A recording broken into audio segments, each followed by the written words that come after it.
Yo, what's up guys, Boss here, and I'm back with another YouTube video. And as you guys know, new season, new balance changes, and the Goblin Giant got a pretty big buff. It got a 0.2 hit speed buff. So what that means is when it locks on a tower or locks on a building, it will punch, a bit faster. Now that might not seem like too much of a difference, but it's going to change a lot of interactions, and especially when you pair it up with the Rage, the Goblin Giant is going to be attacking much faster now when it locks on any kind of building. This is actually the deck that I used to finish number 5 in the world. I believe that was about 6 or 7 months ago, so I'm a huge fan of this deck, and obviously really excited that the Goblin Giant ended up getting a buff, because I, for sure thought it's been a weak card. It's never really been in any deck except Sparky, and with the Sparky getting a nerf as well, I really do think Sparky needed Goblin Giant to be buffed to make it viable again. So Dark Prince, Mini P.E.K.K.A, really solid on defense, Musketeer and Minions as your air counters, and the Rage just pairs well with everything in this deck, and very well rounded. And as you guys know, because Expo ended up getting nerfed, that's great for this deck too, because Expo is one of the most difficult matchups. So before we get in the first game, if you guys want to support me, you can use my credit code BOSS. You can use it in any Supercell game. Helps for me, helps support the channel, and I really appreciate all you guys who do use my code. It means a lot. One other quick note from today's video sponsor: if you guys want to download this game called World War Doe, you can go to the description or the pinned comment of this video. There's a new Heroes update, which is very exciting, and also I have a club called Silent Sharpshooters, and the top 3 pushers at the end of the month will receive 1,000 free diamonds as well. Alright guys, let's get into the first game. I'm at 5,783 right now.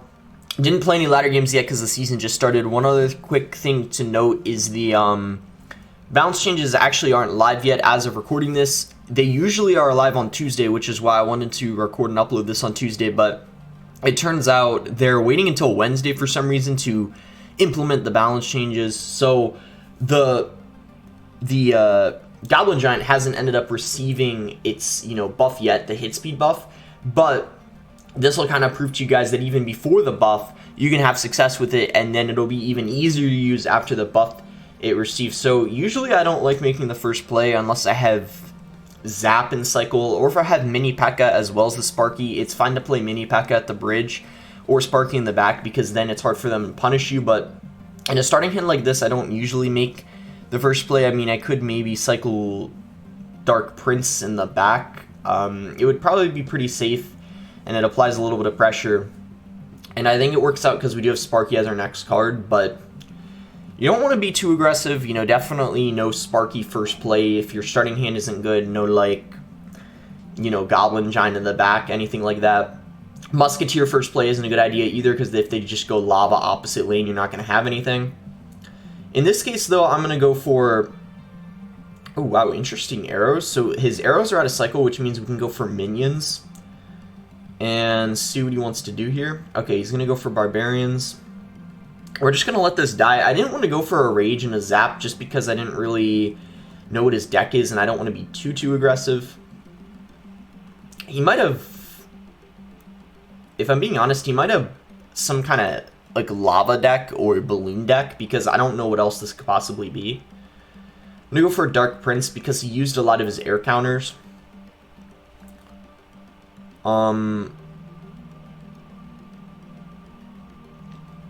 Might get one hit if he lets it go. Yeah, one connection. I can go for a Musketeer here. Zap to ensure that the balloon has no chance of getting hit. And the Zap also helps take care of the flying machine, so that's fine as well. We can go for a Sparky in the back now. Not sure if he has a Zap. Hopefully he doesn't, because obviously, it is quite good against the Sparky. We'll go for a Goblin Giant, a Dark Prince. I'm going to go for a Rage. Perfect opportunity. It's going to get some good value. Not sure if he has a Zap, because I feel like he would have used it if he did. Sparky does connect on the tower. Sometimes, guys, the one really nice thing about Sparky is all you really need is one Sparky connection, and you can end up taking a tower because of it. We're going to rush him in the opposite lane here. This is to make sure he can't support the balloon. And there's no way that that balloon's going to take our tower, so it's going to be an easy 3 crown for us, or Oh, he's got the Mother Witch. Interesting. Mother Witch isn't even that good. Wait, I said easy 3 crown, but apparently not, because he was able to stop it in time, but a really, you know, good win regardless. You know, he had no reset to the Sparky, and that's generally how it goes. If they don't have any reset to the Sparky, like Zap, E-Wiz, Lightning, usually it's a good matchup for you, if we're being honest, because the Sparky just gets so much value, and it's so difficult for them to stop over the course of the game. So we got the Electro Spirit. I do think I need the Electro Giant, though. So I tried striking that to get it. Okay, 446. Let's go for the next game. See if we can keep, see if we can keep going here. And, you know, again, I think I said this in the intro of the video, but, yeah, guys, the other thing, this deck is going to be super strong because of the Expo nerf. Expo is for sure one of the best matchups, or hardest matchups to beat. This guy might be using Expo right now. No one's going to be using it, though, after the balance changes. At least majority of people aren't. Maybe Expo one-tricks who only knew how to play Expo are going to be using it, but Expo got a huge, huge, huge nerf, if you guys didn't see. You know, it's considered a rework, but if we're being honest, it's a pretty big nerf. So Zap there on the Skellies allow the Musk to get one shot. This guy's going to have Hog. Hopefully he doesn't have Delivery. If he has Delivery, you know, of course, quite good against the Sparky, but if he doesn't, this should be quite easy for us. I think Delivery is the one chance he has, because Hunter is not that good against Sparky decks. He's going to go for the Log. That's completely fine. What I sometimes do is Sparky one lane and then Dark Prince Goblin Giant in the opposite lane, because it applies dual lane pressure and it puts them in really awkward situations. Like right here, I don't even know. He is going to stop it because unfortunately the Hunter... Oh, wait. Oh, the Dark Prince was so close to connecting. But yeah, you saw how kind of awkward that dual lane push was for him to defend. I mean, he had to spend a lot of elixir. Oh, and he still has to spend 3. Wow, I wasn't expecting him to play archers, which prevents him from going in for a hog. So basically, if we continue up that really good pressure throughout the duration of the game, it's going to be really hard for him to build up the hog push he wants, as long as I'm keeping my mini P.E.K.K.A. in rotation or Sparky in cycle for the hog. It's going to be pretty hard for him to stop eventually. So that's what we have to keep doing, because Bomb Tower, you don't want to go same lane, because the Bomb Tower can splash both the Sparky as well as the Goblin Giant. That's why I don't like going both same lane, in case you guys are wondering. In some matchups, you do obviously want to play both, but I don't like doing it versus Bomb Tower decks. Look at this. Sparky's still on the board. He's forced to go archers. He plays Hog right into our Sparky. Obviously not what he wanted. What you can also do is bypass buildings. I'm going to see if I have a opportunity to do it right here. Looks like I don't, because unfortunately he played the Bomb Tower there. We're going to have to go for a Rage, raging everything up. He's going to go for a Hunter. And it dies. Let's go. Sparky's connected on the opposite lane. So difficult for Hog players to defend if they don't have the Royal Delivery. I mean, at this point, it's over. We're just, like, completely melting both of his towers in both lanes. You know, one more Sparky connection in either lane, it's already GG. If we get a raged up, you know, Goblin Giant to the tower. This is a perfect example of the matchups that'll be so much better, even if it's even possible to seem like it's better, because of how easy it's been so far. It's going to be even easier when the Goblin Giant gets buffed, because like I said, any building deck, it's going to be easier to break through that building. We're going to try to rage everything we can, the Musketeer, the Goblin Giant, Sparky, just everything you can, you know, getting as much value out of you, you know, that you possibly can out of the 2 elixir rages are just very, very helpful, because it's a 2 elixir card, so if you're able to get, you know, 5 things raged up, that's so much value, certainly more than 2 elixir, if you think about it. Because if you're raging up things and making them, you know, 35% faster, like attacking faster, movement speed, that's a lot of value if you think about it for a 2 elixir card. Which is usually why it pairs best with Sparky. but you don't see it a ton in other decks. We're going to Rage again. There's a chance he could defend and, not let anything break through, but a Musketeer does slip through, so we don't have to win the game off of tower damage. We're able to take this tower pretty easily. Honestly, not even sure how he's supposed to defend that. I even think if it was an amazing Hog player using that exact same deck, not sure how they would win. 2.6 on the other hand definitely does have a solid chance of beating this Sparky deck because they do have the Ice Spirit and, the Cannon's so good against, Goblin, Giant, of course, as you guys know, for 3 Elixir gets so much value and their cycles faster, but a Hunter doesn't really do anything, if we're being honest. So 309th in the world right now. Let's keep going, guys, seeing if we can get into the top 200. And yeah, we should find our next game pretty soon here.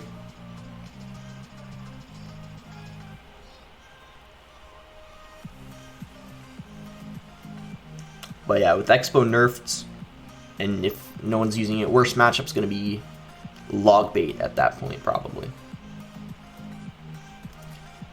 If you run into Log Bait, you have to play Goblin, Giant, Sparky as if it's a Giant deck. You essentially don't even want to use your Sparky very often, and if you do play it, you have to play it above the tower.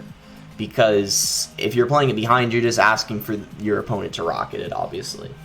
So that's kind of my one tip if you're against Log Bait, but don't stress too much if you lose to Log Bait with Sparky, because, as I said, it's a very hard matchup. It's the worst you'll get. This guy's going to go for a Bar Barrel. We're going to go ahead and zap it. Because I have Mini P.E.K.K.A. in hand, actually I'm going to do this. It's a negative trade, obviously 6 for 4, but we have a almost completely healthy Sparky on the, on the map that he's got to stop.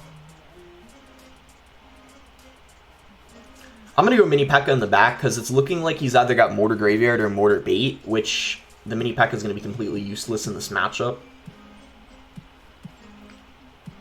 It's going to have the Cannon Cart, okay. This matchup, I think in single, it might be kind of hard to deal with some of the spam cards, like the Mortar and Cannon Cart, but I think what we could do possibly is let a Mortar lock on if we have to and just build up a massive push in the opposite lane, or defend effectively, and then when we get in double, build up a massive push. We'll see what happens, though. But yeah, he's using that really popular Mortar Graveyard deck. Some people are using it last season. I'm going to Sparky in the back. I think it's fine. If he goes for a Graveyard push in the opposite lane, I think we... Oh, actually, I don't even know if that was a good play, because I feel like if we completely ignore it, he doesn't have much of a chance of... We could zap, just for good measures to make sure he doesn't 3-crown us, but... Unless he got the Firewall variant, I'd be pretty surprised if he defends this. Oh, well, he does have the Fireball variant, but even though he does, he's still not going to be anywhere near defending it. That's why when I'm against Graveyard, I usually, if they're just going to be super aggressive when I Spark in the back, I just like giving them the tower, because there's no way they're going to defend the counter push in the opposite lane. They just have no chance, because it's single Elixir, and they're devoting all their Elixir on offense, and defending a Sparky push when you're low on Elixir is pretty impossible, especially if you don't have any reset card, like a Freeze or a Zap or an Ewiz. Yeah, it's pretty tough.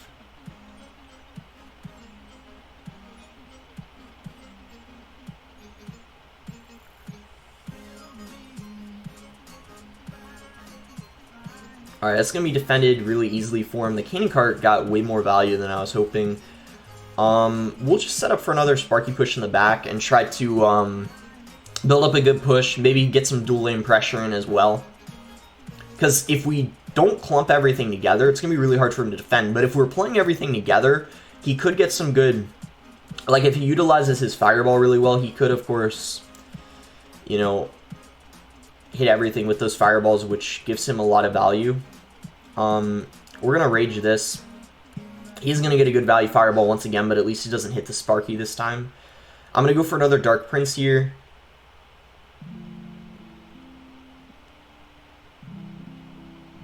Ooh, Hunter doesn't go down, but we get the Sparky connection on the King Tower, and we already took his excuse me, right tower down, getting the directions mixed up. I was just about to say left, but then I realized left tower we already took down. So right tower already halfway taken down. So yeah, I mean, in this game, I think we got to make sure not to overcommit, but keep the pressure up at the same time, if that makes sense. I'm going to try to go in here. I feel like he cycled all his high DPS cards, like, you know, the Cannon Cart, the Hunter. It's not going to lock on. That's good. So far this game, everything's been working out exactly how I wanted it to. We just got to make sure, watch out for this Cannon Cart. The Cannon Cart recently has been one of the best cards in the whole game. I'm not even joking. Did you just see how much value the Cannon Cart got? I might lose because of it. I know this match is looking, you know, great for me so far, but I kid you not, there's a good chance I'm gonna lose because of this Cannon Cart.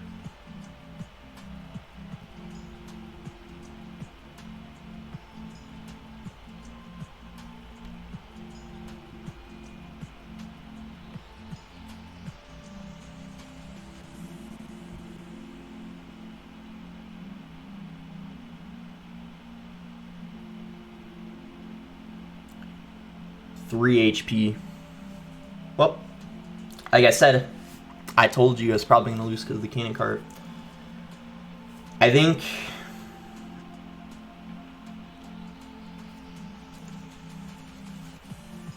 one of his Cannon Carts got like probably 15 elixir value, so it caused me to lose. I remember he played it and it was live for like, I don't know how long. It felt like a minute though. Felt like an eternity, if we're being honest. Like, it was looking good, but you know, all it takes is, you know, just one of their cards to get so much value for some reason, and then, you know, you're just down a lot of elixir. You saw he kept like stockpiling things. He was going like Mortar, Cannon Cart, Knight, Graveyard. He felt like he had, you know, an endless supply of elixir there, all because of that one Cannon Cart that got so much value for him. So that was unfortunate. You know, after the Goblin Giant buff, that might have been one I won anyway, because, you know, we lost by 3 HP. So there's a good chance that if you know, if the balance changes were live, we probably would have won that, because the Goblin Giant, you know, in some situations might have taken out the Mortar quicker, or if it was at any point locked on tower, it would have gotten an extra hit in. This guy might have log bait. That's why I'm being really passive here. I don't want to make a play if obviously he does have log bait, because I feel like our best chance of winning versus log bait would be in double and triple elixir, so I'm kind of just waiting it out. I don't know why this guy isn't doing anything, because I feel like log bait is really good in single elixir, so I don't know what the point of him waiting is.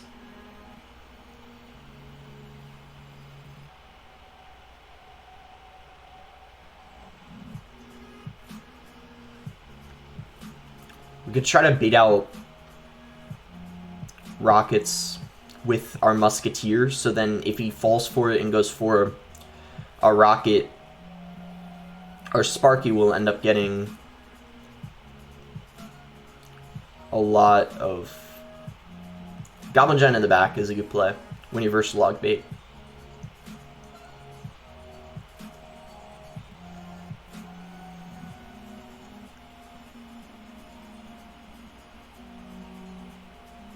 We're gonna go for minions to distract the Inferno.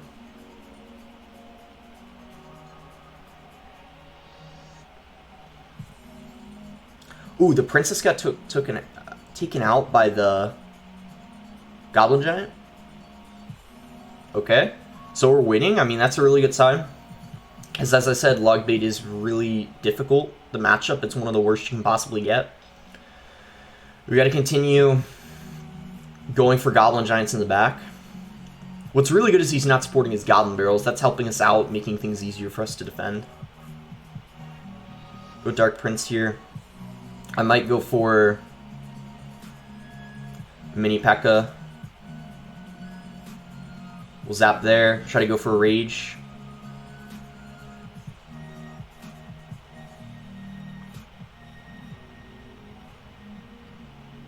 Goblin Gen again. He's having to spend a lot of elixir to deal with those, you know, Dark Princes, which is obviously what we want.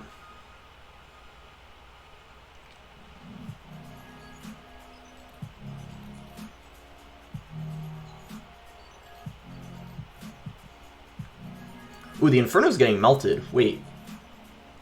Oh my god. We won. We won. And I just said Logbait's probably the most difficult matchup you're going to get. But we managed to pull through. You know, obviously he made some mistakes. It's what tends to happen when you use Sparky in your versus difficult matchup. You got to make your opponent make some mistakes, make them uncomfortable. Because that's sometimes the only chance you have of winning, is based off of your opponents messing up.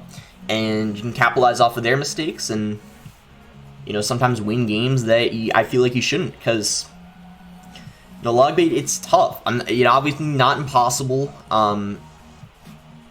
because I just won, but I'd say a good Logbait player should win that matchup 90% of the time, in my opinion. So really happy we were able to win that. It was not for, you know, my expectations were not very high, because I wasn't expecting to win that, but you know, I did everything correctly. You didn't go for a single Sparky. Treated it like a giant deck, you know. Just not use the Sparky. Just use, you know, your support cards, Goblin Giant, and we got it. So this guy's not making the first move. I do have a Sparking cycle, so I feel pretty safe going for a Dark Prince in the back. Because if he plays something, a ground card, I can just Sparky it. He's gonna have the Mother Witch. We'll go Sparky.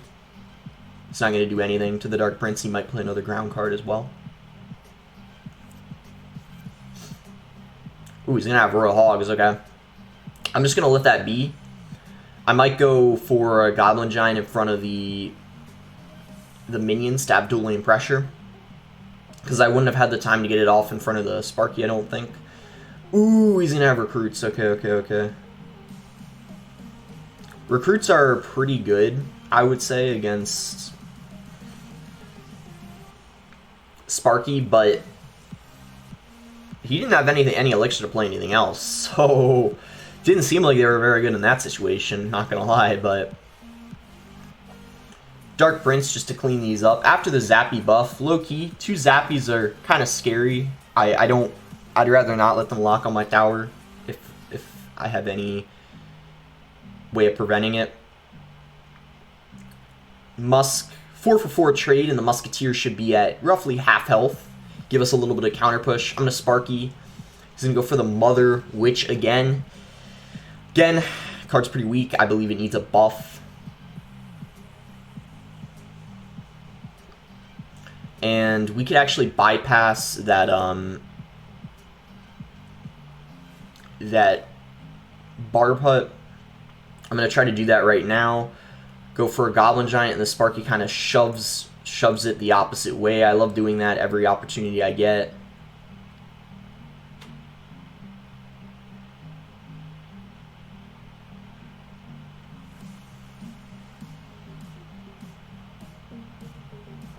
Hopefully we just get rid of that flying machine. That's all I care about at this point. Okay. We gotta relax a little bit here. This might be a little troublesome for us. We'll have to see. Luckily, Sparky does shut that down. He's probably going to play Recruits here. Oh, no, he's not. He's going to go Barb Hut. He's not going to have the Elixir. Sparky takes that out before it goes down. That's what we like to see. And the Goblin Giant's locked on the tower. We might have taken the tower right there had the Goblin Giant buff been in effect right now. That would have been pretty crazy, because it might have gotten an extra, puncher to him. We're going to rage this up. He might go Recruits, but If you guys didn't know, recruits don't do that much DPS. So the Goblin Giant's going to take down the tower. That's going to be GG, and that will be our last game of the video. Let's see where that puts us at. 234th in the world, which is top 200, I think, not 100. Let's not get crazy here. I think it's top 200 because a lot of glitched accounts. You know, I don't want to go through all of them, but the bottom line is this is the top 4, 5, okay, 6. So Morton's number 1, but then there's some people down here who are glitched as well here. So yeah, definitely top 200.